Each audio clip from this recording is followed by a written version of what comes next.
Les serpents géants de l'Amazonie. Dans les profondeurs de l'Amazonie brésilienne, loin des yeux des hommes, quelque chose de gigantesque se cache sous les eaux troubles. Une créature si grande qu'elle pourrait avaler un bœuf entier en une seule bouchée. Certains disent qu'elle n'existe pas. D'autres ont vu de leurs propres yeux l'ombre glisser sous la surface. Mais une seule chose est certaine, ceux qui s'en approchent ne reviennent jamais. Les légendes amazoniennes parlent d'un serpent immense, plus long qu'un autobus, plus large qu'un tronc d'arbre. On l'appelle Yakumama, la mère des eaux. Les indigènes racontent que lorsqu'elle se déplace, la rivière elle-même change de direction, et que si vous l'entendez siffler, il est déjà trop tard. Un groupe d'explorateurs brésiliens affirme avoir vu une créature de plus de 40 mètres se faufiler dans un bras de l'Amazone. Leur bateau a été aspiré dans un tourbillon. Seul un homme a survécu. Traumatisé, il a décrit un œil immense qu'il observait sous l'eau. Certains scientifiques ont tenté d'étudier ces récits, mais bizarrement, chaque expédition organisée pour prouver son existence a fini en échec. Matériel détruit, disparitions inexpliquées, comme si quelque chose ne voulait pas être découvert. En 2012, une équipe de chercheurs a trouvé une immense peau de serpent, longue de 25 mètres. Mais où était la créature qui l'avait laissée derrière elle? Les anciens chamans disent que le Yakumama n'est pas seulement un animal, mais une entité ancienne, un gardien de la forêt. Si vous le voyez, vous ne devez pas crier ni courir. Il sent la peur. Il attend.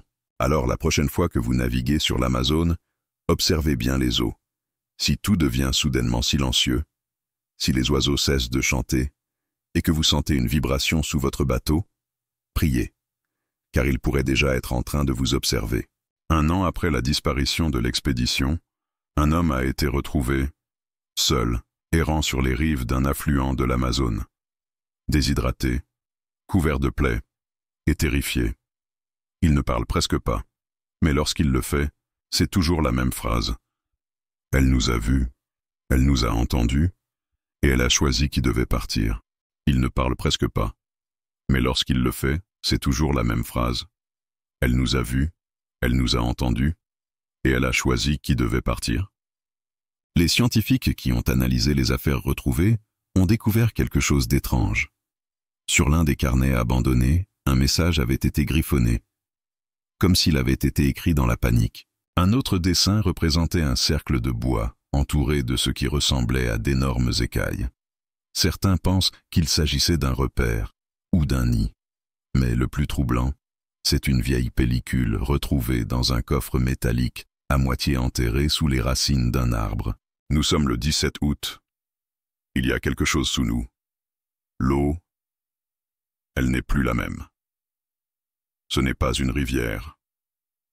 C'est un œil. Les autorités ont officiellement déclaré que la disparition de l'équipe était due à une erreur de navigation. Mais certains pensent qu'une vérité bien plus sombre a été dissimulée.